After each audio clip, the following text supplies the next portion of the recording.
Hey everybody, welcome to the YouTube live stream. I'm Paul Rabelais, estate planning attorney, and so I always like to just not mess around. Let's get right to it. Let's jump right in.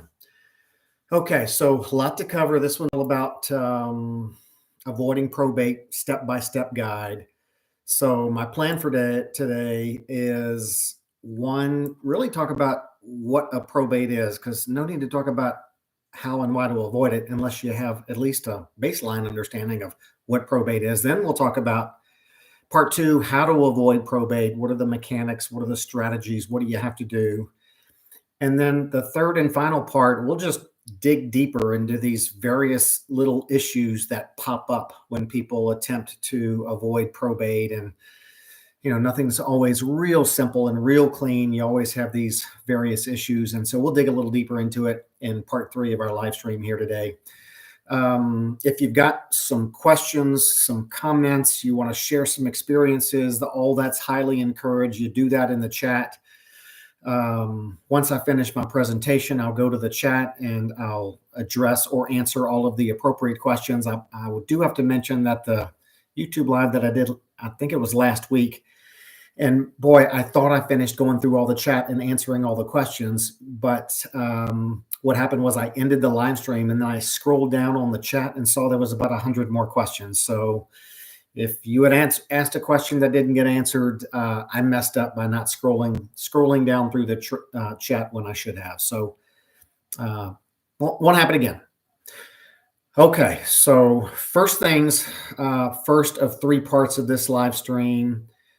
What's probate? All right, so a lot of people they've never been exposed to it. Some people say, I want to avoid probate. I say, have you ever been through one? They're like, no, but I think I've heard enough to know that I want to avoid it. So let's talk about what it is. And so it's kind of a complicated area because there's so many different kinds of assets and so many different ways that you can title things or name beneficiaries that we got to take this one kind of slow. So let's start with the basics. When somebody dies and they have assets in their name, and it's the kind of asset that doesn't have a beneficiary listed. Life insurance policies have beneficiaries. IRAs and 401ks have designated beneficiaries. So on the life insurance contract, when you purchase your life insurance, you fill out the form with the life insurance company. Who's my beneficiary? Who's going to get this when I die? It might be your spouse that you'd name the 100% primary beneficiary. It might be 4 children, and each of them are 25% primary beneficiaries, or maybe the children are contingent beneficiaries because your spouse is the primary. So that life insurance, for example, as long as there's beneficiaries designated, that's not what I'm going to call a probate asset. It goes by beneficiary designation. The beneficiaries of the life insurance don't have to hire lawyers and get court orders in order to obtain the life insurance. They've just got to go back to the life insurance company after somebody died with a death certificate and start the application process with the life insurance company. And the life insurance company is simply going to write a check or write checks to the beneficiary or beneficiary. So when somebody dies with assets in their name and there's not beneficiaries listed, well, those assets are what I call frozen. And those assets might be bank accounts. We'll get to POD later. It might be a home. It might be other real estate. It might be an ownership interest in a limited liability company or a corporation. It might be shares of stock in a brokerage account that's not an IRA. It might be shares of stock in a computer share account, who is the transfer agent for a particular company. Could be a vehicle, could be an interest in a timeshare, could be any number of things. So if somebody did have 100 shares of Apple stock in what I call a computer share account, you can't go to their transfer agent computer share and say, hey, I'm this guy died who owned the shares. I'm his heir. Give me the stock. Can't do it. It's not going to work that way. They're going to say, we need some probate court orders. So all those assets are frozen. So the way our system is set up in America, a court proceeding is necessary. Again, assets, you've died, assets are in your name. They're the types of assets that don't have a beneficiary listed. They're frozen. No one can get to them. So your survivors must go through a court proceeding. That generally is what people call probate. And some people say, my father died, and you know what, Paul? I know we need court orders. My neighbor's cousin's friend is a judge in another state. Can I just get them to sign something, and then we can get that, and all this will be taken care of? And I always kind of laugh when people say they know a judge, or they know somebody who happens just to know a judge, and that ought to take care of it. That never takes care of it. There's a very strict set of rules and procedures that must be followed when somebody dies in order for the assets to be transferred to the heirs. So let's walk through what that is. And it's going to be one of two kinds of probate.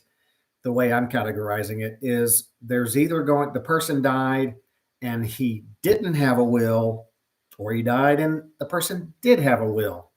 So when somebody didn't have a will, and let's say they died with a small business and some stock worth $1 million, who gets their stuff? Well, that person, where they were domiciled when they lived, has that state has some particular rules on who gets their stuff.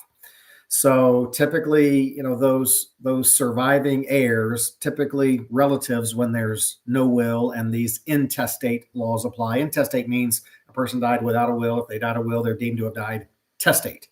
So if there's no will, then typically, not in every case, but in many cases, somebody has to kind of volunteer to be what I'll call the administrator of the intestate succession. Court paperwork gets prepared, gets filed at the courthouse, and the judge appoints what I'll call an administrator. That person's responsible for following the procedure, following the rules, collecting all of the heirs together, making the inventory of all the assets, managing things while this whole process is going on.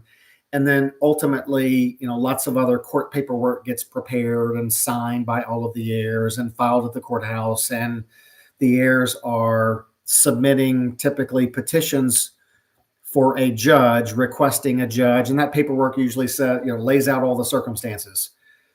Uncle Joe died without a will.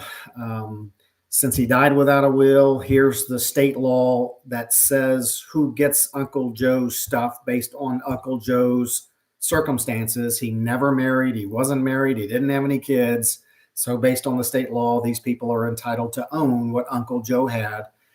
All those heirs get together and sign a petition asking a judge to sign a court order ordering that Uncle Joe's assets be transferred to the appropriate heirs, the intestate heirs. So if Uncle Joe had a will, then in Uncle Joe's will, it's 99.99% chance that Uncle Joe not only designated who his heirs were, but he also named an executor. So the executor starts the probate by hiring a lawyer, having lots of paperwork prepared. Step one, the original will gets filed at the courthouse with a bunch of other paperwork proving that Uncle Joe died.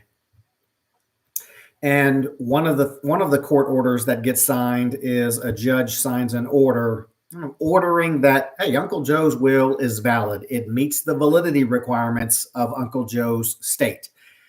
In addition, Uncle Joe will sign an order confirming that whoever is the executor, whoever's named in the will. And so now that executor can go to Uncle Joe's banks. The executor can open up an estate account, has the authority to pool all of Uncle Joe's funds and assets into the estate account, may set up an estate account at the brokerage firm, pool the investments in there. If the executor needs to sell Uncle Joe's car or Uncle Joe's house, the executor can do all of that. And then all the funds from that sale go into an estate account, which is a temporary account more court filings at the end where a judge orders, kind of based on the terms of the will and based on Uncle Joe's assets and Uncle Joe's debts, a judge signs an order ordering that various third parties out there transfer Uncle Joe's assets to the appropriate people. And then you get that court order to the brokerage firm to transfer the stocks. You get that court order to the motor vehicle office to transfer Uncle Joe's car. So any number of things there. So anyway, I don't want to get too much into what is probate, because this is a how to avoid probate live stream. It's just a very predetermined court and attorney involved process of making sure the assets that are in someone's name when they die get transferred to the appropriate people, and the person who died, their debts get paid, and other various things that have to happen when somebody dies happen. Okay, so that's what a probate is. Some people mistakenly believe that if somebody has a will, it avoids the probate. That's not true. The determining factor of whether a probate is required is whether there was something in the deceased person's name that's frozen and nobody can get to it without getting the appropriate probate court orders. Okay, why then avoid probate? Many people, rightfully so, perceive the probate as having some negatives. I'd say there's probably three main categories of this is why I don't like probate. Category one is the financial expense. So every probate is going to have to, the heirs are going to have to hire lawyers to prepare court pleadings, because it's just a strict set of rules that must be followed, and lawyers know the rules, the public do not. And if the public, generally speaking, tries to prepare and file the appropriate court pleadings, typically there's going to be mistakes, stuff's going to be kicked back, and just a real mess. So there's lawyer expenses, there are court expenses. Anytime you file paperwork at the courthouse to initiate these proceedings, there's expenses there. The executor that's named in the will, or the administrator who a judge appoints if there's no will, is entitled to compensation out of the estate for the services that they perform. That could be maybe a 2 or 3% of the estate calculation. So that's can be another additional expense. So sometimes there's, if it drags on for a while, there's additional accounting and other expenses as well. So some of the big concern about probate is the expense aspect of it. Another concern about probate is the delay, or the time it takes to get through it. Virtually every probate takes at least several months. Many of them roll into the years for a variety of factors. One, there are delays at the courthouse when people file stuff and are asking for the appropriate judges to sign the appropriate court orders. That doesn't happen overnight. Sometimes you file stuff, you wait a month, you wait 6 weeks or so before it makes its way to the judge's office for signature and then makes its way back to you. That's time consuming. Two, it's just, it involves all of the heirs, and heirs get presented with court paperwork that they have to sign. And whenever someone is presented with probate paperwork and they are one of several heirs, kind of the antennas pop up and they're like, do I really want to sign this? I don't really understand what all of this stuff means. I don't understand these probate court pleadings. I've always heard that if you don't understand something, don't sign it. So there's just seems to be inherent delay because all of the heirs have to sign off on the paperwork to get things done. In addition, there's lawyers involved, and I'm a lawyer, and lawyers are known for not being Johnny on the spot. So sometimes things sit on lawyers' desks for a long time. And part of the reason for that is oftentimes with probate, there's no deadline. Many lawyers who deal with kind of lawsuits and divorces and various other court matters, they're just dealing with deadlines. And so, what's the next deadline? How to avoid being late for the next deadline? So, the probate stuff sometimes gets pushed to the back burner, as they say. So, even more reason for delay. So, lots of different reasons. Financial institutions have to review all of these court orders when the court orders are signed and issue, and so it has to kind of run up the flagpole at ABC Financial Institution or ABC brokerage firm so that their lawyers can review things before the financial institution agrees to release the funds. So lots of various reasons for delay. It often isn't kind of one person's fault. This thing's taken a year and a half. It's often multiple people's fault. All right, and then the third factor where probate can be a negative is just the all-around hassle factor. I've probably mentioned enough with the expense and the delay, and now you're recognizing that lawyers are involved, the courts are involved, which means the government's involved. You've got financial institutions whose lawyers have to review things, so they're involved. Now you're starting to perhaps see that this thing could be a hassle. Every financial institution has their own set of policies on how they handle that institution's accounts when somebody dies and when they have to go through a probate and what that financial institution needs. One might need this set of paperwork, while bank over here or brokerage firm over here needs different court orders and different documentation in order to release the funds. So people get frustrated, and especially when they're kind of waiting on their inheritance and it goes weeks or months or sometimes even years longer than they would expect, that causes stress. Okay, so that's number one. Generally, what is a probate? Number two, let's start talking about how to avoid it. You know, the first words that typically come out of someone's mouth when you have a conversation about how to avoid probate is revocable living trust. There's just a lot more to it than that. So let's start with the beginning. All right. So avoiding probate. First of all, what does that mean? It means arranging your affairs in a way so that when you die, there's no court and attorney involved process. It's set up so that the heirs, the survivors, the beneficiaries there's an easy transition from what was your assets while you're alive to transferring those assets to the appropriate heirs or beneficiaries, either one, call it.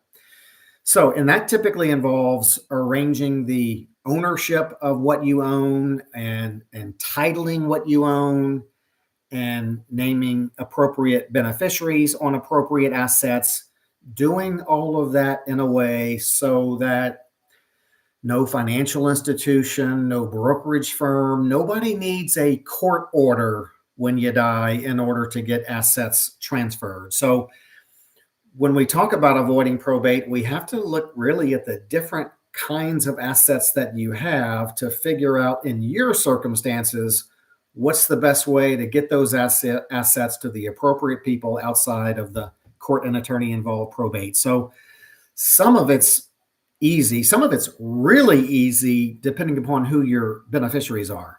So I mentioned earlier things like IRAs and life insurance if you're married, and if you want your IRAs and life insurance just to go directly to your spouse if you pass away, almost couldn't get any easier than that for your IRAs and life insurance. You designate your surviving spouse as your 100% primary beneficiary. You die, your spouse goes to the financial institution where your IRA is held. Your spouse goes to your life insurance company, and they just transfer all that over to your spouse. A little bit different with an IRA because you've got some income tax rules there, but you don't, if that's the case, the surviving spouse doesn't need lawyers, doesn't need court orders. There really is no delay other than maybe the delay that's necessary to get your death certificate. But that stuff happens fairly quickly with those non-probate assets. What we've seen quite a bit of in the last, 10, 15 years is legislatures around the country are passing legislation that is enabling you to transfer more types of assets other than retirement accounts and life insurance outside of probate by allowing you to create some kind of beneficiary designation. So you see many times bank accounts have a POD designation, payable on death. So mom has her bank account. She goes to the bank. She fills out the bank's POD paperwork, payable on death paperwork. So that, and she fills it out in a way that when mom dies, she designates her two children as the POD beneficiaries. Mom dies, those POD beneficiaries get mom's death certificate. They go to the bank. The bank sees that the two children are the POD beneficiaries. And so they just release the money to the two children, 50-50, if that's the way it was set up, all outside of any court proceedings. Then on brokerage accounts, some people just assume like they've always had beneficiaries on their IRAs. They assume they've always had beneficiaries on their brokerage accounts. Not necessarily true, but brokerage accounts, brokerage firms, many of them these days are permitting TOD registration, where the account's in your name, but you have transfer on death to certain people. So that can work well. It will work, for example, if you're leaving things to minors, just you don't ever want to leave something to a minor. They don't have the capacity to have an account in their name. So, but if mom has two adult, mature, responsible children, and she sets up her brokerage account, TOD, transfer on death to the two children, and the two children don't predecease her, and the two children get along, and all that normal good stuff, then when mom dies, it's likely to be pretty easy for those two adult responsible children to get mom's brokerage account transferred to the two of them. We're even seeing now some people in some states being able to do a TOD deed on their house where they can designate an individual or individuals to inherit the house when the owner dies. We're even seeing now some motor vehicle offices permitting its residents to be able to set up beneficiaries to receive their vehicle when they pass away. So these legislatures, like I said a moment ago, you're starting to see more and more assets being permitted. Not that it's always the right way to do it, because we'll talk about some of the TOD versus POD versus other ways to do it. Not that you should do TOD or POD every time, but at least it is a vehicle that's available in the right circumstances for people to be able to register and title certain things that they own without having to go through the court and attorney involved process. Okay. All that being said, let's say an individual still owns what I call probate assets while they're living. Certain assets, it might be stock that you own. It might be an interest in an LLC. It might be some rental property. It might be an S corporation. It could be, there's so many different types of assets out there where you're not permitted, or you don't want to designate on one of these POD or TOD forms. I've seen some, reviewed a number of these transfer on death forms.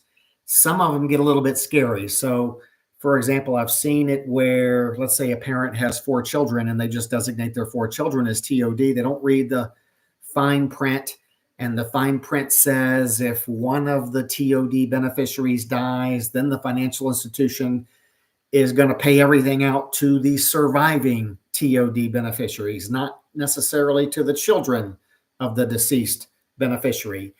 And then also, if you want to leave one or more assets to a trust, you might want to do that because you might not want your spouse to inherit 100% of an asset from you in full ownership, so that they either get manipulated in the future and leave it to their next companion, or they get married again and leave it to their next spouse.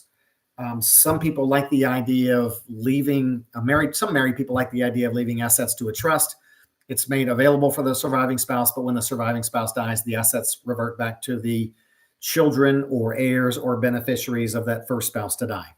So even though POD and TOD are available, it doesn't necessarily mean that that's going to accomplish all of your estate planning goals. Another issue where we have to watch out for in avoiding probate is you may have a life insurance policy and or an IRA or something where you could name a TOD or POD beneficiary.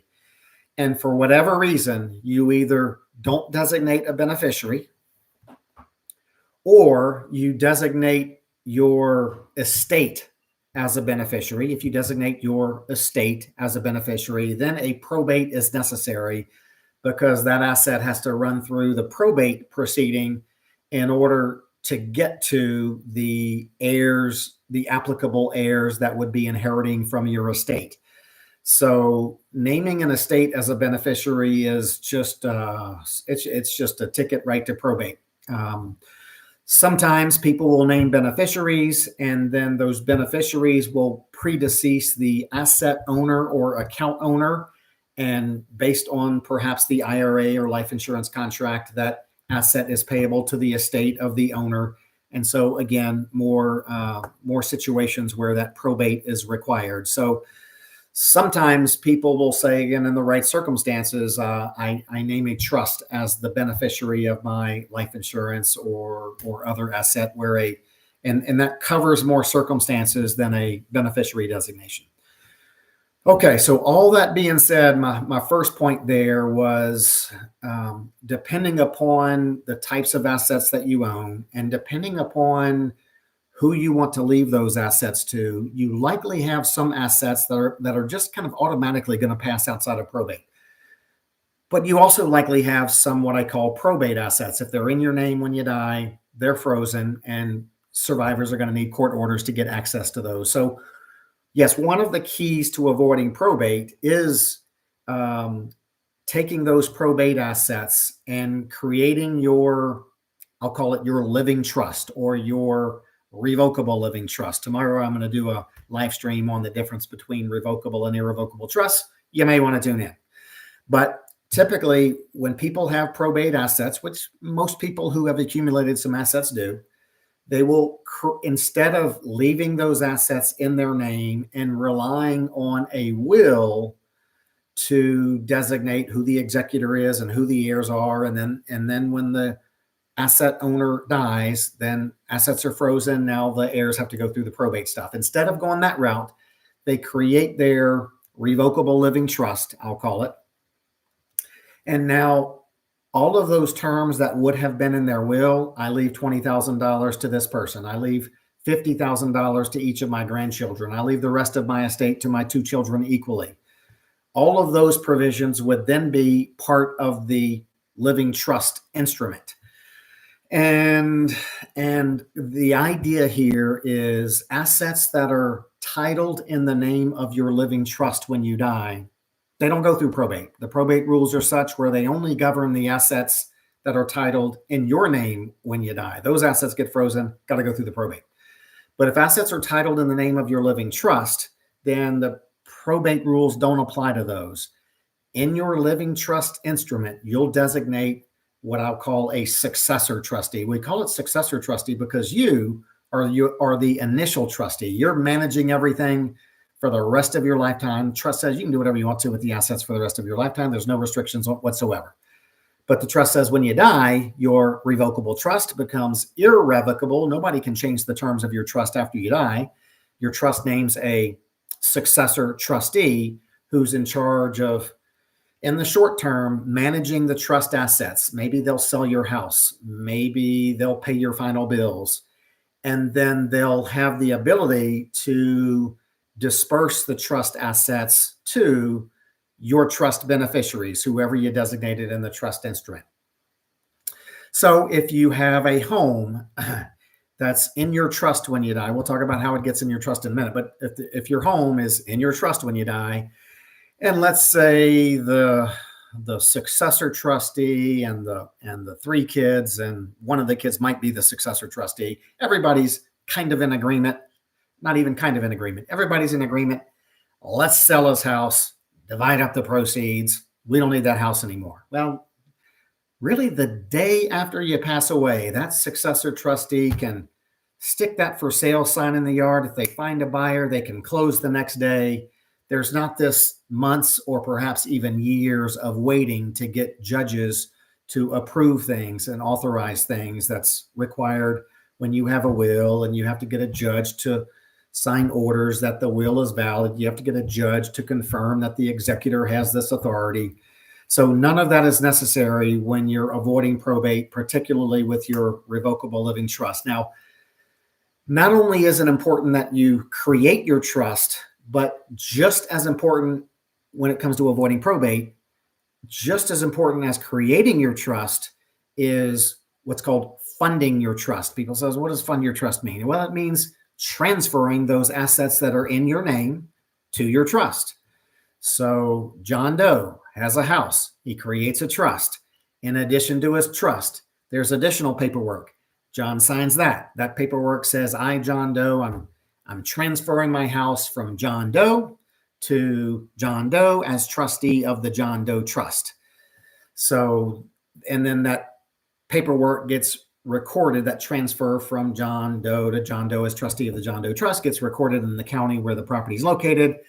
That's what that took the property out of John's name and puts it in the name of John as trustee of the John Trust. And so that's what permits, when John dies, that successor trustee then can either transfer that house out of the trust to the appropriate beneficiary if the trust directed that, or perhaps the trustee can sell the house and the proceeds from the sale would go into a trust account to be dispersed to the appropriate trust beneficiaries. So if you own stock, again, if you own a brokerage account, you'll transfer that from John Doe to John Doe as trustee of the John Doe Trust.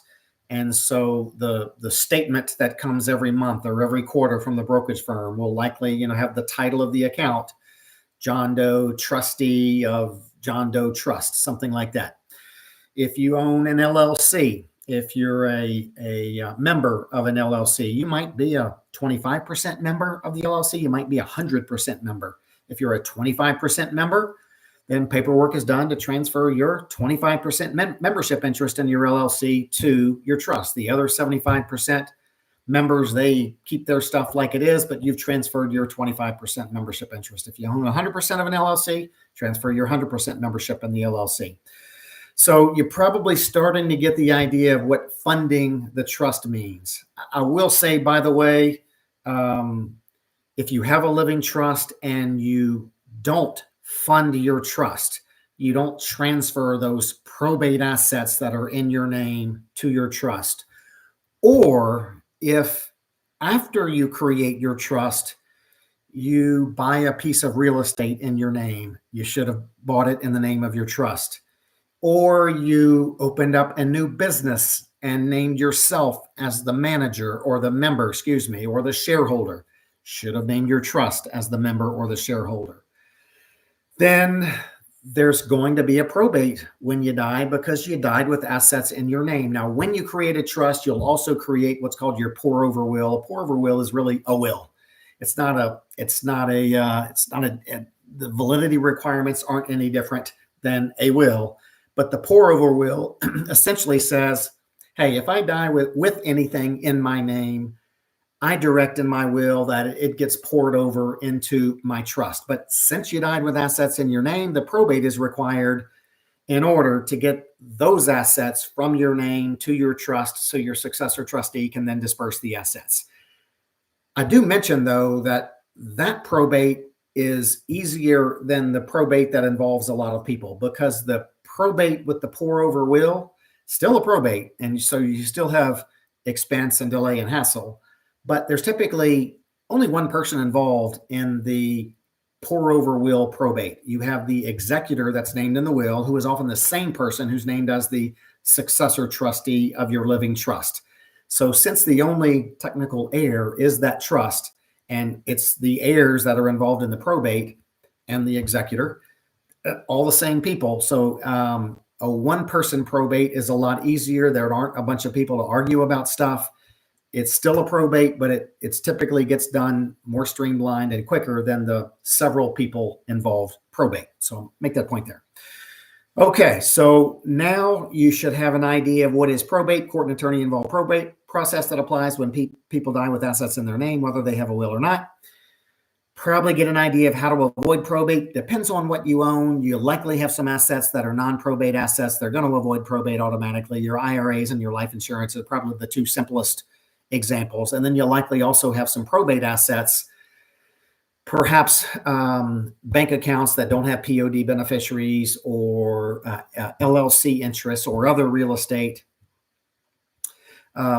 Those assets, in order to avoid the court and attorney involved probate process, you'll have to create your living trust, transfer those assets to your living trust so that when you die, those assets are not in your name. Your successor trustee, things in a trust avoid that. Your successor trustee can then manage it and disperse those things to the appropriate trust beneficiaries, all outside the court and attorney involved probate process.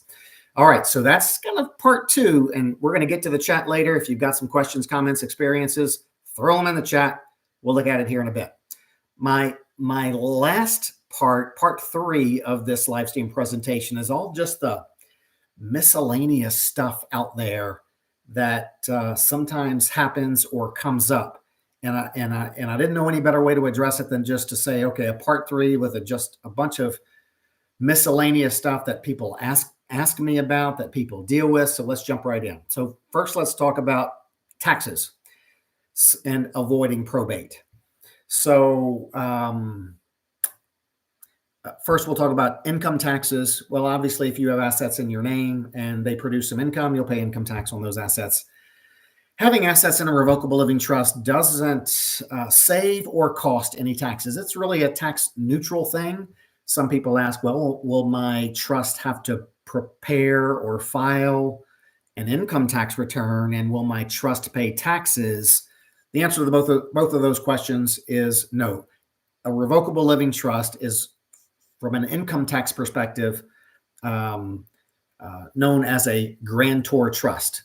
What that means, because it's a revocable trust, it qualifies under one of several grantor trust exceptions, where as long as it's a grantor trust, all the trust assets are still treated as your assets for income tax purposes. So the trust doesn't file an income tax return. The trust doesn't pay any taxes. All of the trust income just flows through to your personal return. If you have a brokerage account and you take it out of your name and make it a trust account, because it's a grantor trust, you just use your own social security number for purposes of the trust account. And so no tax ID number is necessary. So really it's a wash for tax purposes. Now, for estate tax purposes, you're not getting assets out of your estate. Yes, we have a $13.61 million estate tax exclusion amount. So the 40% federal estate tax doesn't apply unless somebody dies if they have, with more than $13.61 million in 2024. But putting your assets in a revocable living trust to avoid probate doesn't take them out of your estate for federal estate tax purposes. It also doesn't give you any kind of creditor protection. These days, we're getting more and more questions about, if I put my house in my trust, if I put my $1 million brokerage account in my trust, and I get sued and somebody successfully sues me for $10 million and my insurance doesn't cover it, and I'm personally responsible for that judgment, are they going to be able to take my living trust assets? Yes, they are. So the revocable living trust assets, they don't give you any more or less creditor protection than assets that you keep in your name. All right, let's talk about some other miscellaneous issues. If you have, people ask, Paul, if I have a home with a mortgage, Paul, I've got a 2% interest rate on my mortgage, and I know enough to know that there's this due on sale clause that says something like, if I transfer my home, the mortgage is due. I don't want to lose my 2% mortgage. If I got to go refinance this thing at 7%, 8%, it's going to cost me dearly.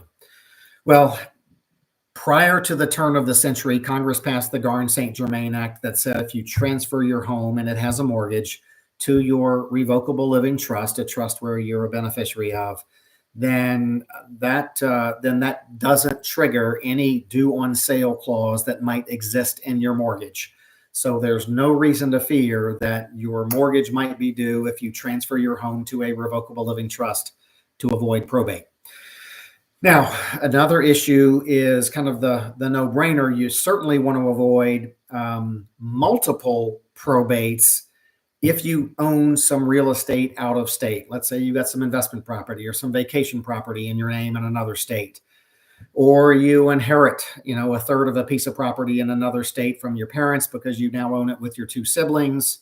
So if you own property in a separate state other than your state of domicile, if that property is in your name when you die, there's not only going to be a probate in your state of domicile, and that governs really all of your financial accounts, all of the real estate in your state, all of your business interests, wherever that is, but that probate in the state of your domicile is going to have no effect over the real estate that you own in other states. So what your survivors will have to do, they'll do the probate in your state of domicile, and then they'll likely go get other lawyers in those other states to handle what's called an ancillary probate in those states where you don't live, but you own real estate, because those states do require that a probate proceeding take place in that state in order to transfer property that you own in that state. So that's a real mess. The whole idea, move all that property into your revocable living trust. You can put it all in the same one trust. If you have property in Tennessee, Texas, Florida, New York, wherever, put it all in that one trust. That not only avoids the probate in the state where you live when you die, but it also avoids the ancillary probate in all of the other states. Mind you, if you own property in another state, but you own it inside of an LLC, so you have some rental property, you don't live in Texas, but you have some rental property in Texas, and it's not in your name, it's in your LLC. Yes, you own the LLC, but you don't own the property in your name. And so that will have, if you own the LLC in your name and the LLC owns the property, that will eliminate the need for the ancillary probate in Texas. But if the LLC is in your name, there'll still need to be the probate in your state of domicile to transfer the LLC to your heirs. So the idea there is move your LLC into your living trust. When you pass away, the successor trustee can transfer that LLC interest to the appropriate beneficiary outside of any probate proceeding in any state. All right, so that's another issue we deal with. All right, next issue I deal with is bank accounts. So here's one where I kind of laugh. I actually see some videos on social media, lawyers popping up. This falls under the category of stuff people do regardless of what their lawyer tells them to do. So this is when you see lawyers out there saying, don't dare add your child as having signature authority on your bank account. And so I just know that parents out there, they're doing it all day, every day. They're doing it left and right, regardless of what the lawyers say, because they want their child to be able to access the money when the parent either is incapable or, quite frankly, when they die. So the lawyers, I think it's kind of a bogus argument, but the lawyers are saying, at least the ones on social media, are saying, don't you dare ever add your child as having signature authority on your bank account, because if your child gets sued, then the child's creditor is going to take all of your money. So I've never seen that happen to anyone for a lot of reasons. One, let's say dad does have a $100,000 bank account, and dad is 75 years old, and he takes his daughter to the bank because maybe his daughter's starting to pay his bills anyway. So he adds his daughter as having signature authority, and exactly what all the lawyers told dad not to do, because the lawyers are saying daughter's going to get sued and a creditor of the daughters is going to take dad's money. Well, I've got a couple of issues there. One is it's dad's money. It's not the daughter's money. So just because the daughter has signature authority doesn't mean that the daughter's creditor is entitled to the money. It's dad's money. And so if the daughter has a creditor, it's still dad's money, and it's dad's money. The second thing is, okay, and let's say somebody says, well, Paul, that's wrong. If the daughter gets sued, the daughter can take dad's money because the daughter has signature authority on the account. Well, the way that works is, okay, daughter gets in a car accident and kills somebody. And so that ought to put up the antennas right there. But within the next year, somebody's going to file suit against the daughter. And then it's going to take a year or two before that whole process makes its way through the courts and somebody gets a judgment against daughter that exceeds daughter's insurance limits. And then that creditor starts the collection efforts against the daughter. Well, my thing is, if your daughter's name has signature authority on your account and she then gets in a wreck and kills somebody, probably a good idea to move that money out of your account, so that they won't even try. Your daughter's creditors 3 years later, 4 years later, won't even try to get that money if they're in a position where they can collect against your daughter. So anyway, my point being is the hack that people completely ignore some lawyer's advice is the parents just add a child. They may say, yeah, I have 3 children. I'm going to add my daughter as having signature authority because I know that when I die, my daughter's going to have access to the money. She's going to divide it up 3 ways. She's going to do what's right. I know she will. She's told me she will. She's always done the right thing. And so that's what a lot of kind of non-legal advice that people take, and they kind of do this stuff on their own. So I can't argue with them. So there's some bank account stuff with signature authority.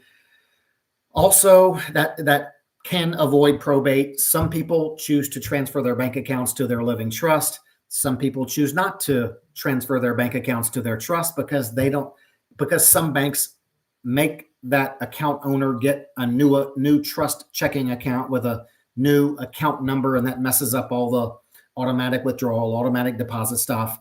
So because they don't want to transfer their bank accounts to a trust, they'll just add, their child as having signature authority, and got to check with your bank because every bank is different. But oftentimes the bank will release those funds to the daughter after the dad passes away.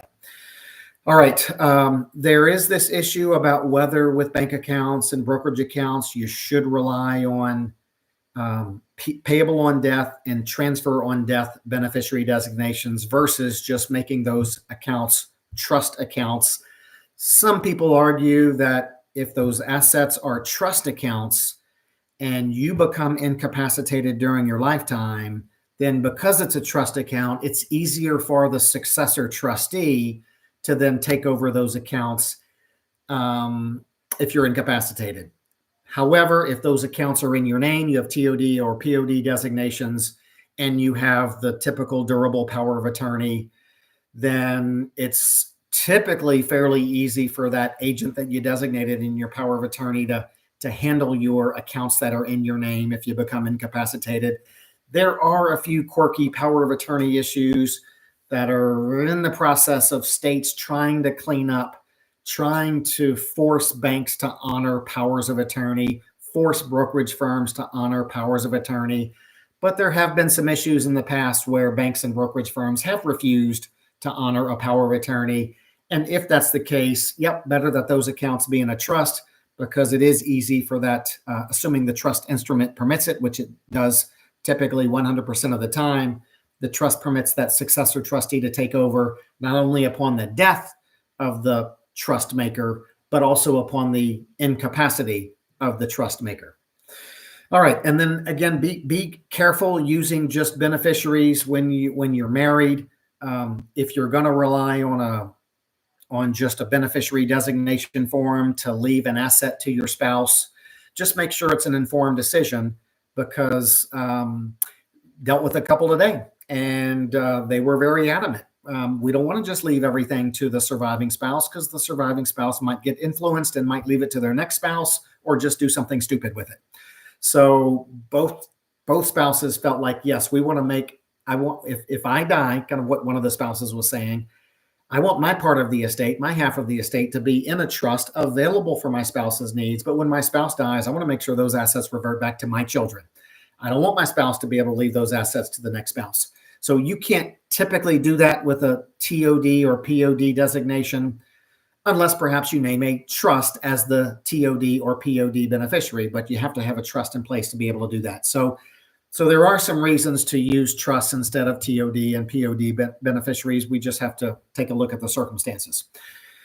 And then oftentimes, yeah, if you're going to leave things, if you're a parent and you have minor children, or you want to leave things to grandchildren that are minors, you never want to use just a TOD or POD beneficiary to that, because like I alluded to earlier, minors can't inherit. They can't have an account in their name. It's a real mess when you name a minor or even someone who's incapable of managing money. You dump it in their lap as an adult.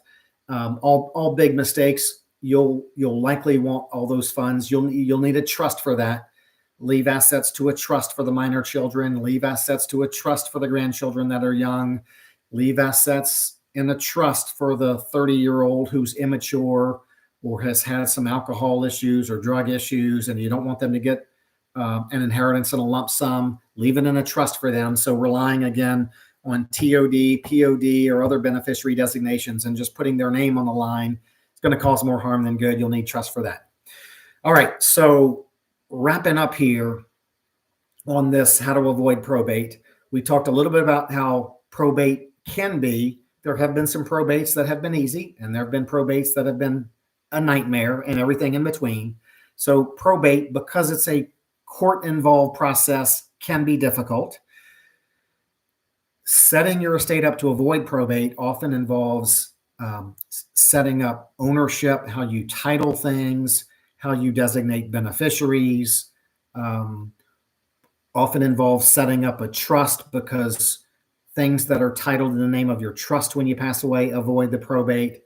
And then, of course, funding that trust, transferring those probate assets to your trust, if appropriate, naming your trust as a beneficiary, designated beneficiary, TOD beneficiary, POD beneficiary, naming that trust as the beneficiary to make sure those assets get managed after you pass away properly. That's all part of this avoid probate process. Okay, good stuff there. Let's now we're going to head over to the chat. I just glanced through it. 1 out of maybe 50 just aren't worthy of a response. Maybe a little more than that. Sometimes it's off topic. Sometimes it's inappropriate. But let's go. My favorite LD. He seems to be on here every time. How you doing, LD? Larry. So you're welcome. Rand Wolf said thanks again, Paul. You're welcome. Got the thumbs up. Social media, guys, is scary because people can hide behind their keyboards and really be kind of keyboard warriors and say whatever they want. They get to hide behind their keyboard. So when I see the positive stuff, it really kind of makes my day. So thanks, LD, and thanks, Rand Wolf. Coyote Girl, if all 4 brothers die, have land, probate, and what kin gets it? Okay, so I guess what you're saying is 4 brothers die. Perhaps they own land, each one owns 25%, and who gets it? And they all die. Well, it depends. Typical lawyerly answer. And so I'm making some assumptions here. Each one owns 25%. If one of the brothers dies, if they had a will, it would go to whoever's named in their will. If they don't have a will, then their state law is going to determine who's going to get their 25%. If they had children, it might be their children. If they had a spouse, it might be their spouse. Depends on what the state law says. So there's some got to dig more into the circumstances there. Shane SDR, is it safe to assume life insurance companies will try to not pay out when the insured dies and prepare now for legal action post-mortem?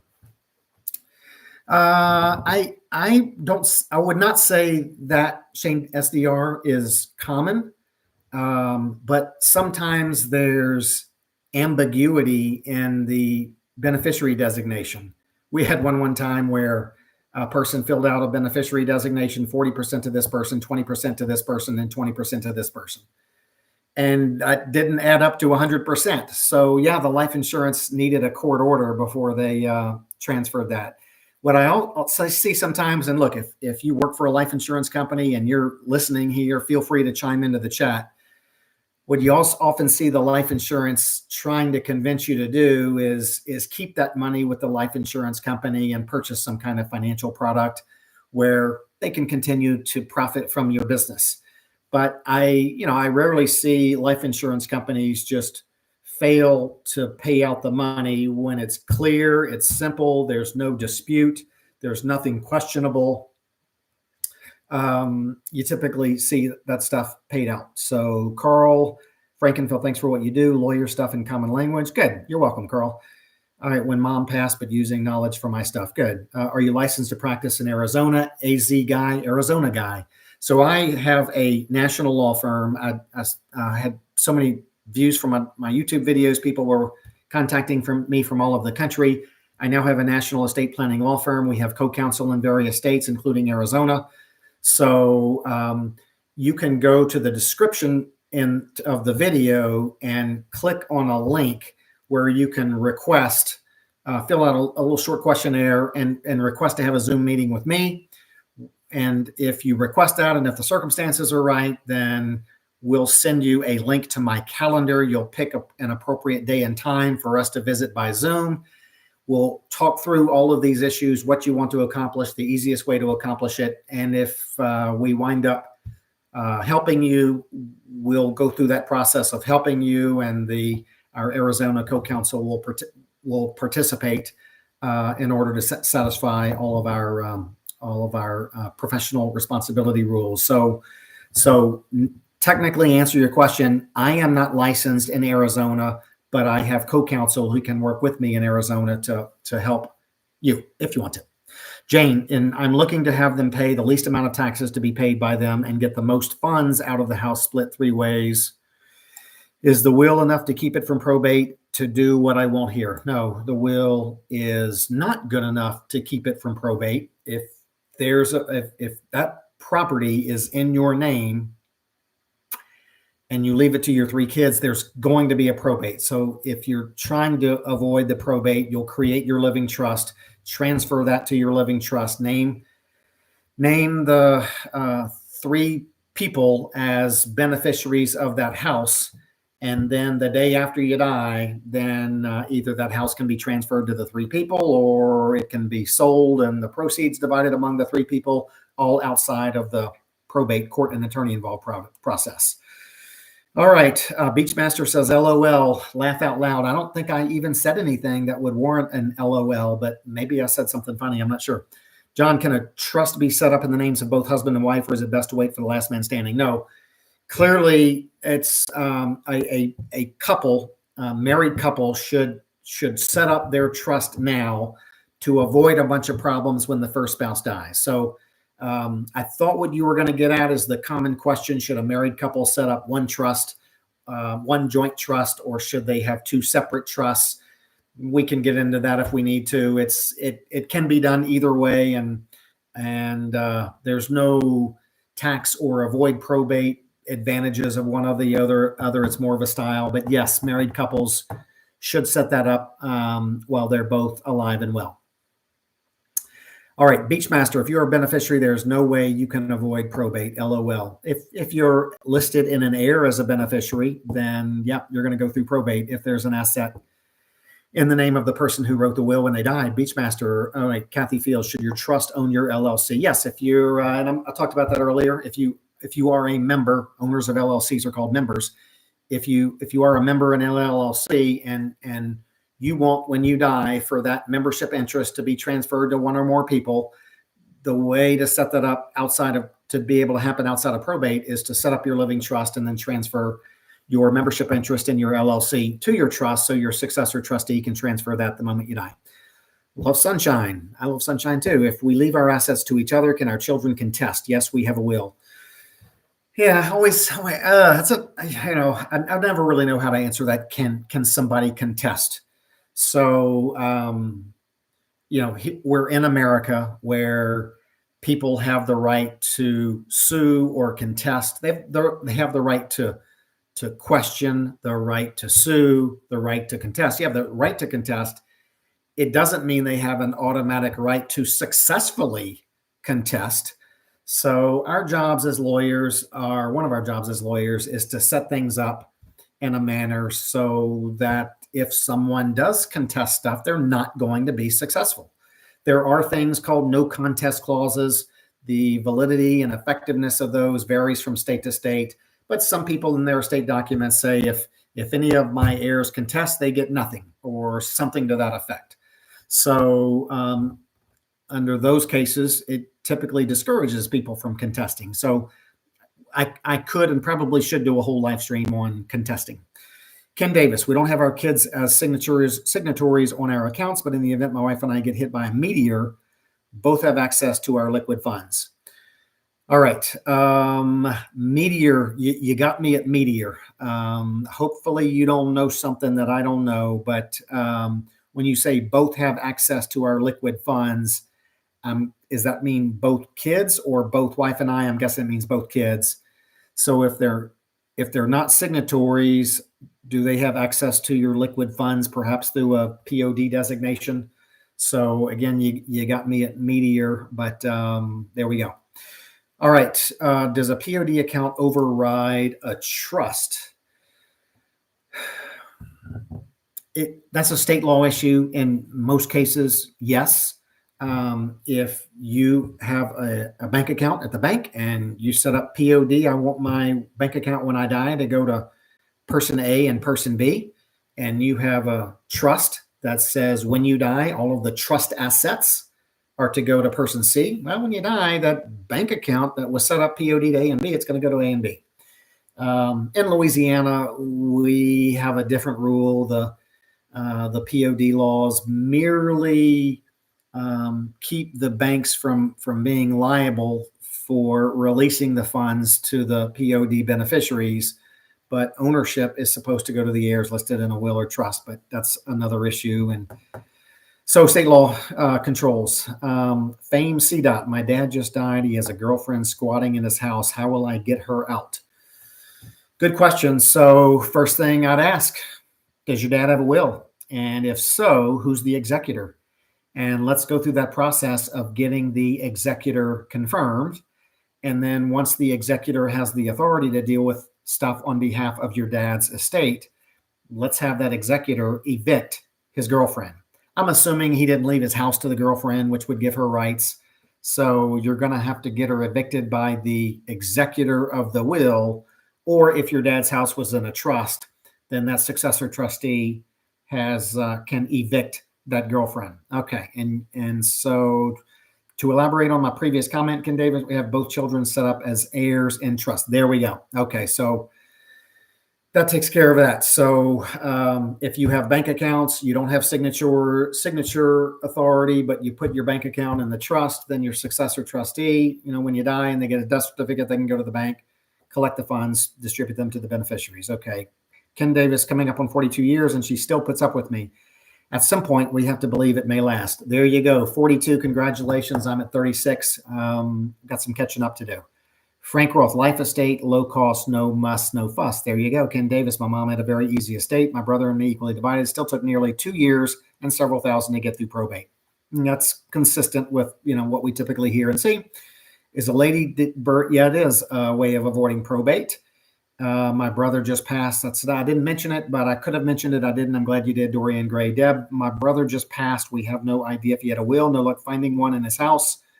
Where do we find one? I'm positive he had one. Don't know his lawyer. You got a problem. So I'm just going to tell you a solution. Then I'm going to try to answer your question. So when people work with our office, not only do they get the hard copy of everything that they sign, it's all tabbed and organized in their estate planning portfolio. So there'd be a last will and testament tab. The original would be in there. But still, sometimes that original will, that trust, that power of attorney, it disappears. And so as soon as our clients sign the hard copy of their documents, we immediately get them uploaded to their secure online vault that we provide to them that they'll have for the rest of their lifetime. So their trust, their wills, their powers of attorney, their healthcare documents, their life insurance policies, as well as a list of all of the assets, it all gets stored in a secure cloud vault online location. So that stuff can never not be found. So now, in your case, brother Pat died. You think he had a will, but you can't find it, and lawyer's not around. You got a problem. So, and maybe in a best case scenario, you find a copy and attempt to probate a copy of a will. But if you don't have the original, and if all you have is a photocopy, it's presumed that your brother destroyed his will with an intent to revoke it. But that presumption can be overcome. If there's no will, there's no copy. You are out of luck, and it sounds like we're going to be falling back to the intestate laws, the laws that apply as if he didn't have a will, or if he had a previous will, may have to go back to that one. So, moral of that story is two things. One, make sure you keep your will in a place where the people who need to locate it when you pass away can locate it with ease, and take advantage of the technology that we have to help you store stuff. It is the year 2024 now, so there are some ways you can take advantage of technology to make sure no one ever says, I can't find their documents, I can't find any copies, I can't find the person who created their documents for them, and we're out of luck. Does a living trust cause real estate taxes to go up? No, as long as you do everything right, then it doesn't affect your exemptions. Property doesn't get reassessed. So how can I contact you personally, AJ, Tom? I would say just do it the customary way. Take a look in the description to this video. There's a link where you can request a Zoom meeting with me. And so that's kind of the protocol for our office. And that allows, and if it's appropriate, we'll send you a link to my calendar, and we can have some, allotted time to be able to discuss what we need to discuss. So thanks for asking, AJ. Tom, risk capital. Any assets you've seen in your experience that don't work well in trust, gold bars, cryptos, gemstones, non-securitized assets, I could see this creating problems. They do create problems. Particularly the non-titled assets. You mentioned things like gemstones and often cryptos and gold bars. There's no registration of those things. It's just the physical possession of those. So there's lots of issues. In fact, I'll have to do another live stream on those kind of non-titled possessions, like the ones you mentioned in your question. I don't want to get into it too much now. It's really beyond us here. AJ, my lawyer will not make changes on my Pennsylvania will. I need to change executor. Should I get another will and lawyer? Yeah. If it's not right, then you need to fix it. Nancy C. Hello, I'm a notary and would like to work with your firm to notarize the estate planning documents. Do you have an office in California? I don't have an office, but we have lots of people in California who have to wind up getting their documents notarized. AJ, thanks for all your knowledge. I've been watching you for a while now. I wish I could have you as my lawyer. Okay. Johnny 5, is there yearly fees for an attorney to keep electronic copies of a trust in an online vault? Not in our circumstances. So, our firm bears the expense of enabling its clients to have this vault for the rest of their lifetime. There's no ongoing cost, no annual, no monthly, no nothing. So just we absorb that, and we know that our clients just have to have that, because we've seen so many horror stories from things not being documented and stored properly. So our clients really love it. We love it. And everybody should have it. All right, Wanda, how do you get proof that you were taken off a living trust? Why is no proof not hearsay? All right, so I would. My next question to Wanda, and I don't want you to lay it out in here, is what happened. So when somebody who creates a trust dies and their trust becomes irrevocable, the beneficiaries are entitled to information. They're entitled to see a copy of the trust instrument. Typically, they're entitled to an accounting from the successor trustee of income and expenses and assets. So beneficiaries of trusts after the trust maker dies are entitled to information. You were taken off of a living trust. Apparently somebody did an amendment or a restatement, and you were on the original instrument and you were not on the amendment or restatement. So, obviously you want to see that. All right, you're welcome. Brenda, and if dad has bank account and a 401k and has a beneficiary listed, is probate still required, or is the beneficiary enough? Is there a maximum amount one can have in these amounts? Well, there's not a maximum amount. Somebody can have a $50,000 401k, or they could have a $50 million IRA. No one does, because those were, typically no one has a $50 million IRA, because you're limited on how much you can contribute to those, and rarely does it get to 50 million. But if they did, there's no limit on the amount that would be payable to the beneficiaries. So good there. All right. So Wanda, you have no rights. Nancy, does a living trust cause reals to increase? It's no, as long as it's done right. Certain states have certain language. They either needs to be in the transfer or needs to be in the trust. Dorian, to get a house inherited by a ladybird deed to be covered by the original owner's home insurance policy. Yep. Check with the insurance company there. Make sure you still have the insurance and all that. So yeah, anytime you're doing a transfer like that, you want to run it by the insurance company to make sure all the insurances are still covered. That's just a very general statement there. Moving property to an LLC and other reasons as well.